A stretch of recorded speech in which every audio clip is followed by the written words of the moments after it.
पुत्र नहीं है, पुत्र के बिना सारा संसार खाली नजर मालूम पड़ रहा है। और सोचने लगे घर सुनो मेरे अंगना सुनो,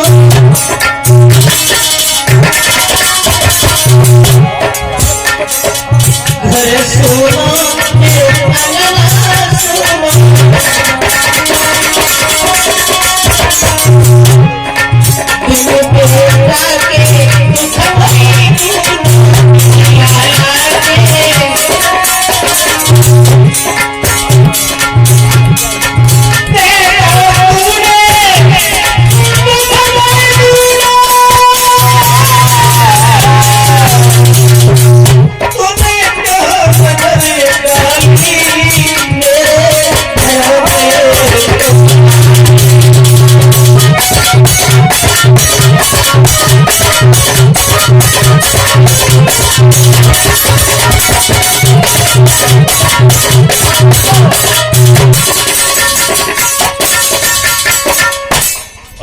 ये 101 रुपए टीटी यादव नगला ठकुरी वहां से आए हैं। 101 रुपए से हमारा सम्मान किया है टीटी यादव।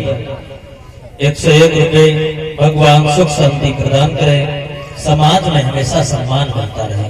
बोलिए गोविंद भगवान की। तारावती रो रही है, हरिश्चंद्र आ गए रानी क्या बात है, क्यों रो रही हो?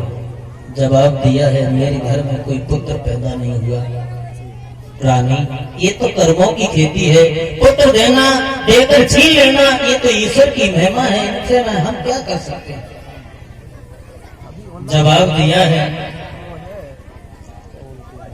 हमारे अगर कोई पुत्र पैदा नहीं हुआ, लोग हमें बांझ कहते हैं, तुम्हें नरवंशी कहते हैं। हरिश्चंद्र भी बहुत दुखी हो गए। जब हरिश्चंद्र बहुत दुखी हुए हैं तो एक वन में जाकर के दुखी हो जाते हैं, वहां पर वरुण देव आ गए। हरिश्चंद्र क्या बात है, तुम तो राजा हो और राजा उदास होगा तो प्रजा का क्या सम्मान कर लेगा है? जवाब दिया क्या करें महाराज, एक दुख है। क्या दुख है तुम्हें? जवाब दिया दुख ये है हमारी रानी घर में रो रही है। क्यों रो रही है?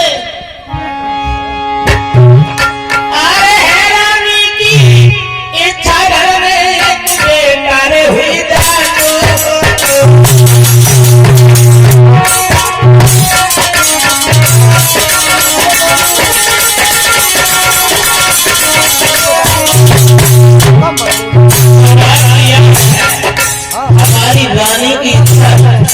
क्या इच्छा है?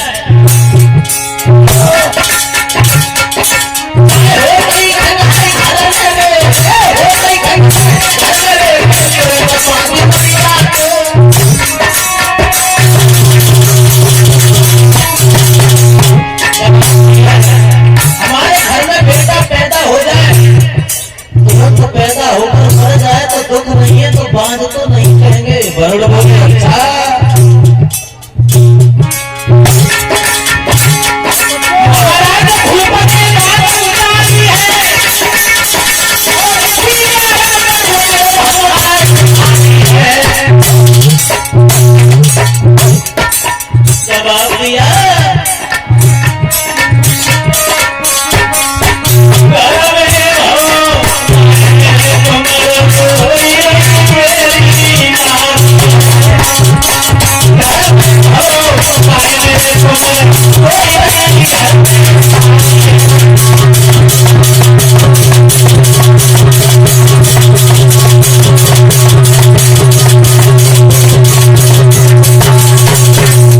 जवाब दिया हमारे बेटा पैदा हो जाए, पैदा हो मर जाए, हमें कोई दुख नहीं है, कोई संकट नहीं है। अच्छा तो हम तुम्हें अकल बताएं। बोले बताओ। तुम्हारा बेटा पैदा हो जाएगा लेकिन एक शर्त है। क्या शर्त है महाराज? बेटा पैदा हो जाए खूब खुशियां मना लेना, खूब दान लुटा लेना और हम यज्ञ करवा देना, उसमें अपना बेटा चढ़ा देना। बोले ठीक है महाराज, हमें कोई दिक्कत नहीं है, बेटा पैदा हो जाए हम यज्ञ करवा देंगे। अब वरुण देव चले गए, धीरे धीरे समय गुजरता चला गया। रानी गर्भ धारण करती है, जब बेटा पैदा हुआ वरुण आ गए, हरिश्चंद्र महाराज अब आया तो खूब खुशी मना ली, बेटा पैदा हो गया, तुम्हारा कोई निर्वंशी नहीं कहेगा, तुम्हारी रानी से बात नहीं कहेगा। हरिश्चंद्र बोले इतनी भी जल्दी क्या है, थोड़े देर रुक जा, जब बच्चे के दांत निकल आए फिर करवा लेना, हमें क्या दिक्कत है। चले गए वरुण देव, बच्चे के दांत निकल आए, फिर आए करवाया, बोले ये दांत थोड़ा ही बताए थे, ये उखड़ के जब दूसरे जने में तब करवा देंगे। हरिश्चंद्र बेईमानी पे उतरे आए, फिर आए वरुण देव, तो जवाब दिया यज्ञ करवाओ। रानी तारावती सुन रही थी। तारा ने सोचा है वाह भाई वाह, हमारे पति ने हमारा बेटा यज्ञ में बोल दिया है और ये यज्ञ करवाना पड़ेगा। ऐसा करो अपने बेटा को आज रात में ही भगा देना। उस दिन तो वरुण को लौटा दिया है हरिश्चंद्र ने, लेकिन तारावती अपने बेटा रोहितास से बोली है, बेटा तू यहाँ से चला जा, अगर नहीं जाएगा तो तेरे पिताजी यज्ञ में चढ़वा देंगे। और जवाब दिया है लाला कि बनी गई लला मेरे अननास रे रंगी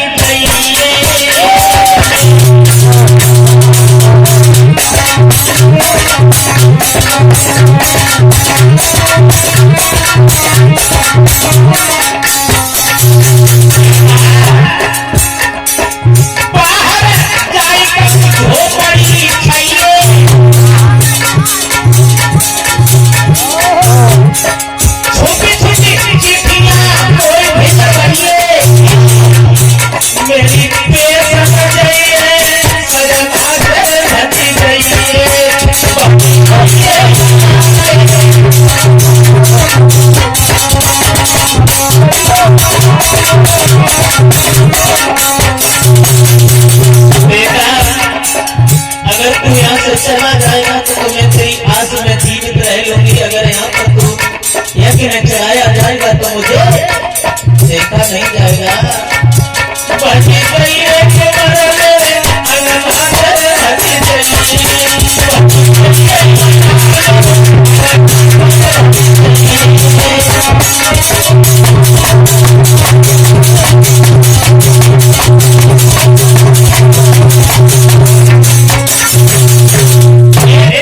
जवाब दिया है बेटा तू यहाँ से भाग जा, रात में ही बेटा को भगा दिया। रोहितास वहां से चले गए, इधर वरुण देव आए हैं, जवाब दिया है वरुण देव से हरिश्चंद्र ने, हमें पता नहीं हमारा बेटा कहाँ चला गया। वरुण देव और हरिश्चंद्र में युद्ध हुआ, लेकिन हरिश्चंद्र हार जाते हैं। वरुण देवता थे, उसी चक्कर में हरिश्चंद्र बीमार पड़ गए। जब हरिश्चंद्र बीमार पड़ जाते हैं, इधर रोहितास वन में रह रहा है, जवाब सोच रहा है कहाँ हम राजा के राजकुमार हैं और कहाँ जंगल में भटक रहे हैं, अब हम क्या करें, यज्ञ कैसे करवाएं। एक बात मन में आई। रोहितास ने सोचा विश्वामित्र के बहनोई अजीग्रत के पास रोहितास आया। रोहितास आए हैं और जवाब दिया है तुम हमें अपना एक बेटा दे दो, उसके बदले में हम तुम्हें 100 गायें देंगे, 100 गायें। तो पिताजी कहने लगे बड़ा बेटा तो हम नहीं दे सकते, हमें बहुत प्यारा है। मैया कहने लगी छोटा बेटा हम नहीं देंगे। अब बीच वाला कहने लगा रोहितास भैया तुम हमें खरीद लो, क्योंकि न तो हम माँ के प्यारे हैं और न पिता के प्यारे हैं। आजकल भी आपने देखा होगा कि तो माता पिता का हित बड़े बेटा से ज्यादा होता है कि छोटे से, बीच के तो बेचारे भय सोच रहा था हम न कहेंगे, ये हकीकत बात है। कह तो बड़े बेटा से हित ज्यादा होगा कि छोटे से, बीच वाले तो बीच में ही लटके हैं। अब सुना शेष का नाम का लड़का जो था, रोहितास ने 100 गाय देकर के खरीद लिया, जो विश्वामित्र का भांजा था, और यज्ञ करवाया। विश्वामित्र ने वरुण देव से विनती करके अपना भांजा बचा लिया, लेकिन जवाब दिया, रोहितास तुम हमारे भांजे को यज्ञ में चढ़वाना चाह रहे थे, अब हम तुम्हें भी देख लेंगे।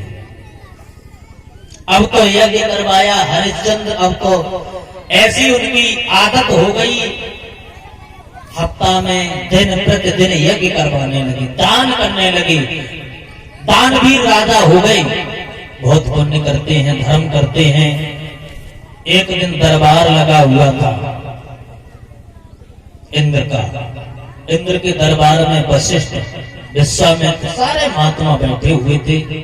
तो अपने शिष्य की बड़ाई करने लगे। जवाब दिया, हमारा शिष्य इतना दानवीर है, दुनिया में उसके बराबर कोई हो नहीं सकता है? बोले हाँ। जवाब दिया, महाराज इतनी बड़ाई न करो। क्यों?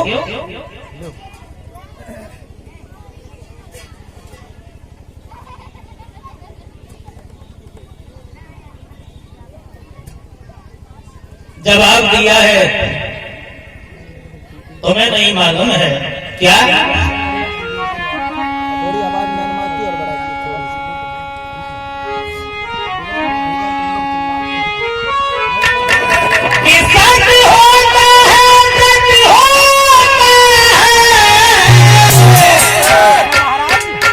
और सीमा सबकी होती है, सावन भादों के दिन पर के दिया भीतर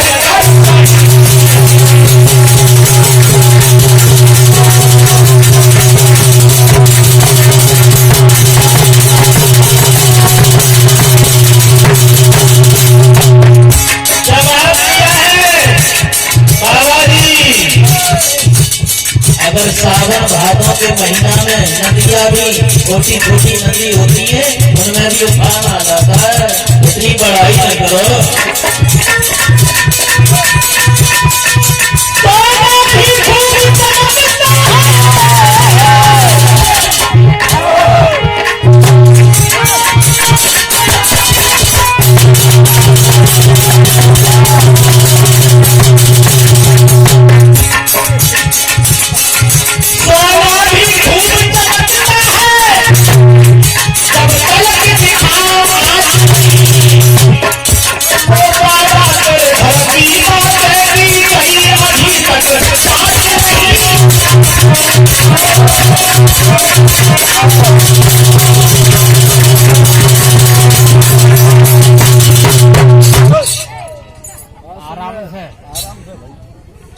मालूम पत्ते ज्यादा दूध मिल जाते हैं, नचे पाके पाके भूलेंगे भाई। जवाब दिया है, इतनी बड़ाई न करो।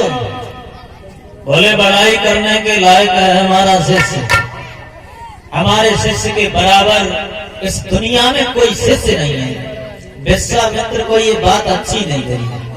विश्वामित्र बोले, ए वशिष्ठ, हम तुम्हारे शिष्य की परीक्षा लेंगे। बोले बिल्कुल लो, हमने मना कर दिया। क्या? अब विश्वामित्र चले, विश्वामित्र ने सूकर का भेष बनाया, सूकर का। अब परीक्षा लेने जा रहे हैं, विश्वामित्र को चैन नहीं है। विश्वामित्र बोले, मैं भी देखूंगा तुम्हारा शिष्य कितने धर्म पे चलने वाला है। तुरंत घर से चले हैं, सूकर भेष बनाए, मुनि बगिया मेरे बसे आए।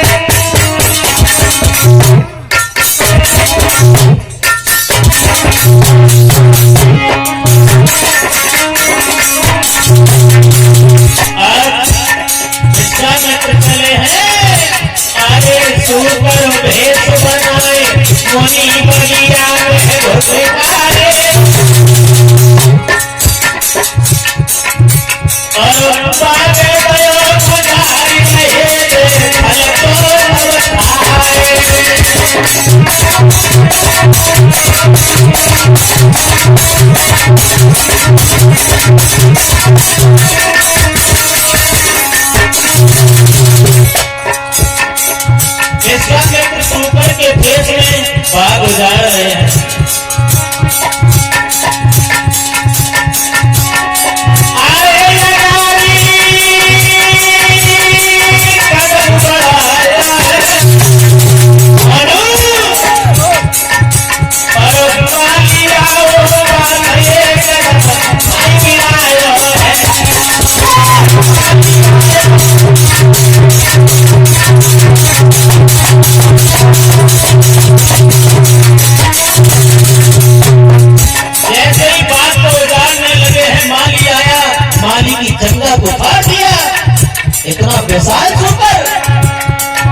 से सूकर सारी बात को उजाड़ दिया। माली आया, माली की चंगा को फाड़ दिया। अब माली रोता हुआ भागा है। महाराज की जय हो। क्या बात हो गई माली, कैसे? महाराज की जय हो। क्या बात है महाराज? गजब हो गया। अरे क्या हो गया, कुछ बोलोगे तो? बगिया में सुअर आ गया महाराज। क्या आ गया? सुअर। बगिया में सूकर आ गया तो हम क्या करें? महाराज हमारे महाराज हमारे जंगल खाते ही। एक बात बताओ माली, हाँ तुम हमारे यहाँ कितने दिन से नौकरी कर रहे हो? उतना है महाराज। सबसे ज्यादा तुम्हें खिलाते हैं हम। 3-4 लीटर दूध पीते हो रोज। तुमने एक सूकर को नहीं मार पाया? महाराज तो बॉडी तो खूब बढ़िया है। बॉडी है इनकी, देखिए महाराज इनकी बॉडी है। सूकर से डर गए और बॉडी है। अरे बॉडी है, सुअर में तो दाल है महाराज। तो क्या कहना चाहते हो तुम? क्या कह रहे हो बताओ? सब बगिया उजाड़ दी महाराज। हमारे महाराज हमारे जंगल खाते ही। रो न माली, रो न। क्या करें तो महाराज?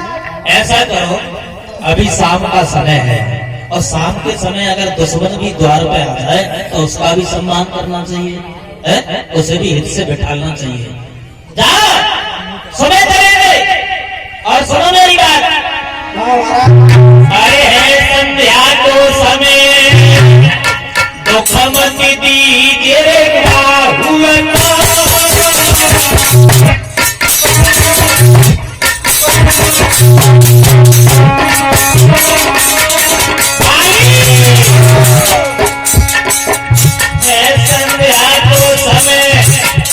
तो समझ दीजिएगा और तू समझ जावे द्वार पे खड़ा दीजिएगा।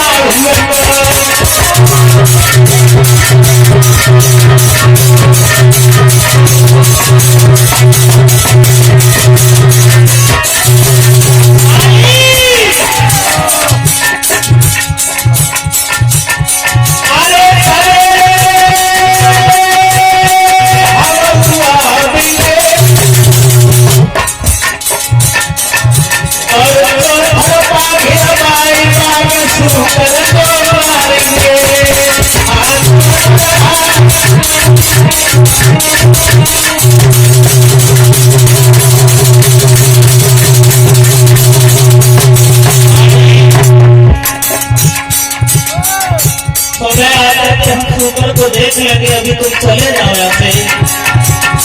अरे चले तो बगिया को जाइयो। अरे चले तो बगिया को जाइयो।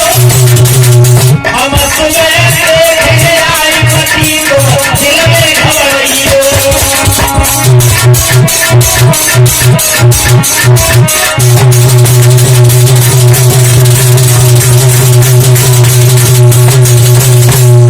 जवाब दिया है माली, तुम चले जाओ।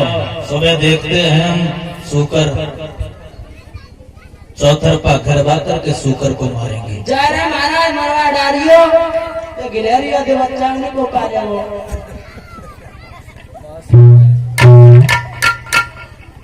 तो परेशान क्यों हो? सुबह कह दिया चलेंगे और सूकर को मारेंगे चल के। महाराज ये कोई पत्नी है महाराज। एकदम से चले हैं और जैसे ही सुबह हुआ है, रात भर विश्राम किया है महाराज हरिश्चंद्र ने और सुबह ही आवाज लगाई है, कहिए महाराज सारी फौजों को तैयार कर दिया जाए। ठीक है गुरुदेव। और अगर किसी के सामने से सूकर निकल गया तो उसे हम सूली पे चढ़वा देंगे। ठीक है महाराज, वो छुट्टी दे दो भाई। क्यों? वो छुट्टी दे दो। मतलब तुम्हें छुट्टी क्यों दे दें? मेरी बहू की तबीयत सही ना है। अरे दिमाग खराब हो गया क्या? महाराज आओ हमारे एकदम से फौज तैयार की है और चले हैं।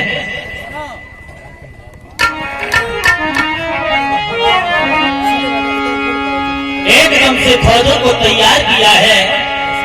अरे फौजे लई सजाई सुनो मेरे भाई,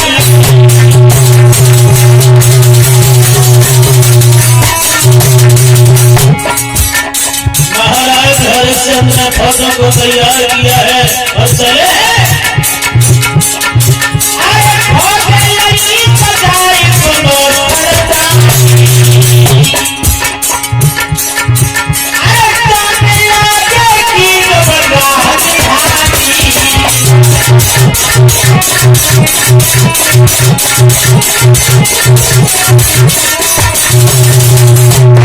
महाराज हरिश्चंद्र चले हैं। महाराज हुक्म कर राजा ने किए,